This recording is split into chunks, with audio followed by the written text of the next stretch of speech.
муҳтарам мухлисони барселона, сезони 2019-2020 дар ла лига ба анҷом расид ва танҳо бозиҳои барселонаро метавонем дар лигаи чемпионҳо бинем. Лекин ин маънои онро надорад ки дар канал дига видео набарояд. Не, хабарҳо дар дохили барселона ва берун аз он, яъне дар бозори трансферӣ бисёранд ва мехоҳам шуморо аз хабарҳои дастаи дӯстдоштаатон огоҳ намоям. бародарон, вақтҳои охир дастгирии шумо кам аст, махсусан мухлисони ашадии барселона.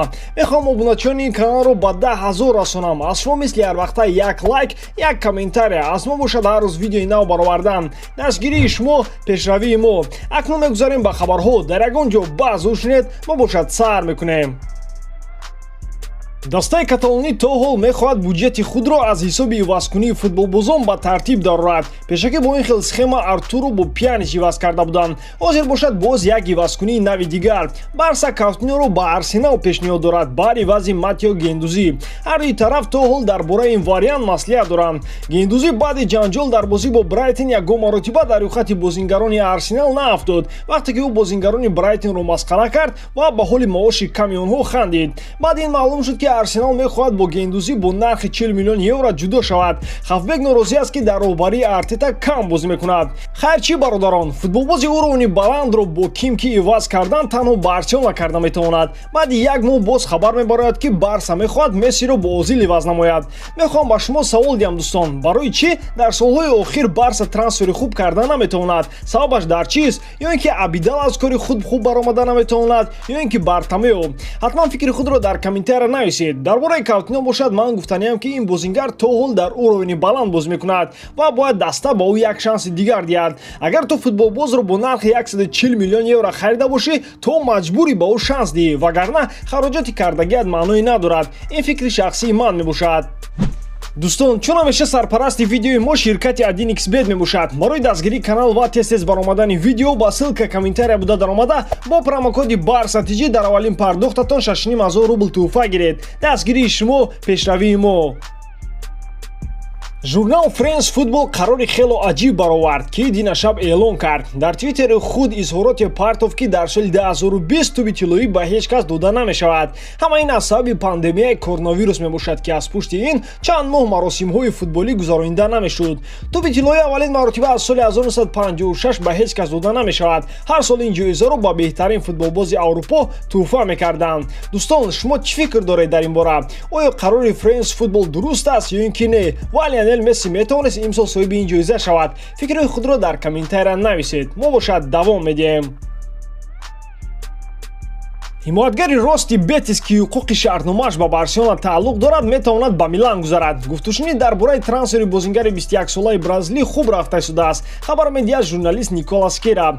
хотиррасон мекунем ки иҷораи Эмерсон бо Бетис то соли 2021 мебошад, аммо Барса ҳуқуқ дорад ӯро ин тобистон баргардонад. агар 6 миллион евро диҳад ва 50% пулро аз фурӯши ӯ ба Бетис пардохт намояд. пешакӣ хабар буд ки дастаи каталонӣ ҳимоятгари 21-соларо як сезони дигар дар Бетис нигоҳ медорад. агар ягон пешниҳоди калон барои трансфери ӯ наояд, худ Эмерсон зид нест ки як сезони дигар дар дастаи севилягӣ ҳунарнамоӣ кунад. бовар кунед бародарон, баъди ин хел хабарҳо пашми танаи ман мехезад. Барса аз як тараф мехоҳад дастаи ҷавон созад, лекин аз тарафи дигар мехоҳанд ки бозингарони ҷавони ояндадорро фурӯшанд. агар бозиҳои Бетисро тамошо карда бошед, медидед чӣ хел Эмерсон дар ҳамла ва дар ҳимоя бозӣ мекунад. ӯ аз Самеду камӣ надорад. якумаш, дуюмаш, мо дар дастаи ивазшавандаи Нелсонро надорем. Роберто бошад бештар дигар дар хатти нимҳимоя бозӣ мекунад. барои чӣ Бартамеоу намехоҳад ӯро баргардонад? ҳозир шумо савол медиҳед, барои чӣ Барселона агар ӯро баргардонад 6 миллион евро ва баъди фурӯши ӯ 50% пулро ба Бетис медиҳад? барои он ки Барса бо ҳамроҳии Бетис, яъне 50-50 Эмерсонро аз Атлетико Минейро хариданд. ҷамъи ин дастаи севилягӣ бонус дорад агар Барса хоҳад ин тобистон ӯро баргардонад. ин хел схемаро танҳо Бартамеоу ва Барселона карда метавонад. дигар дар ин бора ҳеҷ чиз гуфта наметавонам. худатон хулоса бароред.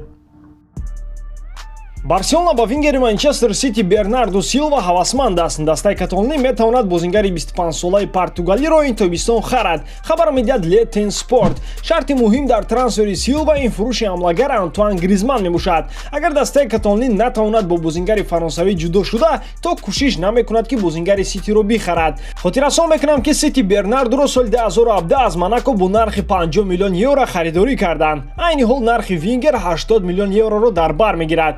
ин сезон Силва дар состави Сити 49 бозӣ гузаронда дар ҳамаи турнирҳо 8 голу 10 паси головар додааст.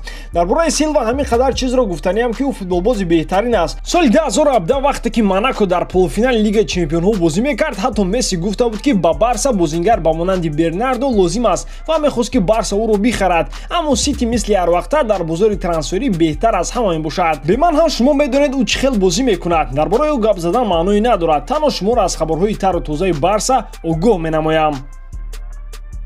ба ҳамин тамом дӯстон, боварӣ дорам ки эҷодкории ман ба шумо писанд меояд. Барселонаро дӯст доред ва канали Барса тиҷиро дастгирӣ кунед. Дастгирии шумо пешравии мо. Бо шумо буд Муҳаммад Гаиров.